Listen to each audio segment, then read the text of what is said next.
Hello, പുതിയ വീഡിയോയിലേക്ക് എല്ലാവർക്കും സ്വാഗതം. ഇന്നത്തെ നമ്മുടെ റെസിപ്പി ഒരു അടിപൊളി ബീഫാണ് കേട്ടോ. നമുക്ക് പെട്ടെന്ന് തന്നെ റെഡിയാക്കാൻ പറ്റുന്ന നല്ല ടേസ്റ്റ് ആയിട്ടുള്ള ഒന്നാണ്. നമ്മൾ ഇതിലെ മസാലകളെല്ലാം ഒന്ന് വറുത്തെടുത്തിട്ടാണ് ഇത് ചെയ്യുന്നത് കേട്ടോ. അപ്പോൾ നല്ല ടേസ്റ്റാണ്. സാധാരണ ബീഫ് കറിയുടെ ടേസ്റ്റ് അല്ല, ഒരു പ്രത്യേക ടേസ്റ്റാണ് കേട്ടോ. അപ്പോൾ അതെങ്ങനെയാണെന്ന് നോക്കാം.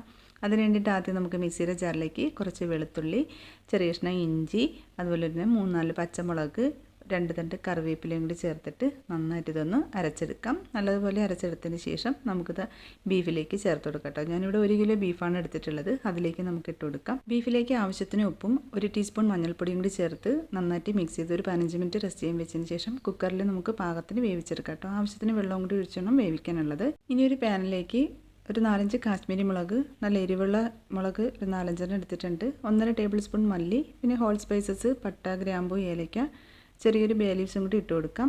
പിന്നെ ഇതിലേക്ക് 1 ടീസ്പൂൺ പെരിഞ്ജീരകം, 1/2 ടീസ്പൂൺ ഉലുവ, ഇതെല്ലാം കൂടി ചേർത്തിട്ട് നമുക്ക് ചെറിയ തീയിൽ വെച്ചിട്ട് നന്നായിട്ടൊന്ന് വറുത്തെടുക്കണം. നന്നായിട്ട് ഇതെല്ലാം കൂടി ഒന്ന് മൂത്ത് വരുന്ന സമയത്ത് നമുക്ക് മിക്സിയിലിട്ട് നല്ലതുപോലെ പൊടിച്ചെടുത്ത് മാറ്റി വയ്ക്കാം. ഇനി ഒരു പാനിലേക്ക് ആവശ്യത്തിന് എണ്ണ ഒഴിച്ചെടുക്കുക. അതൊന്ന് ചൂടായി വരുമ്പോൾ കടുക്, കറിവേപ്പില, വറ്റൽമുളകും കൂടി ചേർത്തൊന്ന് പൊട്ടിച്ചെടുക്കുക.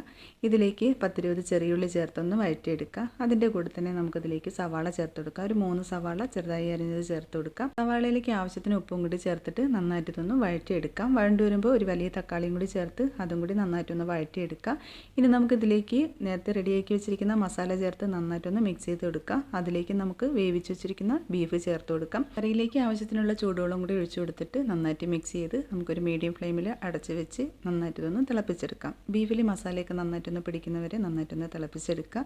ഇനി ഇതിലേക്ക് നമുക്ക് ഒരു തണ്ട് കറിവേപ്പിലയും കൂടി ചേർത്ത് ചെറിയ തീയിലൊന്ന് അടച്ച് വെച്ചിട്ട് എടുക്കുമ്പോൾ നമ്മൾ അടിപൊളി ടേസ്റ്റിനുള്ള ബീഫ് കറി റെഡി. നല്ല നാടൻ ഉണക്ക കപ്പയുടെ കൂടെയാണ് കേട്ടോ നമ്മൾ ഈ ബീഫ് കഴിച്ചത്. രണ്ടും കൂടി കഴിക്കാൻ സൂപ്പർ ടേസ്റ്റ് ആയിരുന്നു. അപ്പോൾ റെസിപ്പി ഇഷ്ടപ്പെട്ടെന്നുണ്ടെങ്കിൽ തീർച്ചയായിട്ടും നിങ്ങൾ ട്രൈ ചെയ്ത് നോക്കിയിട്ട് കമൻസൊക്കെ അറിയിക്കുക.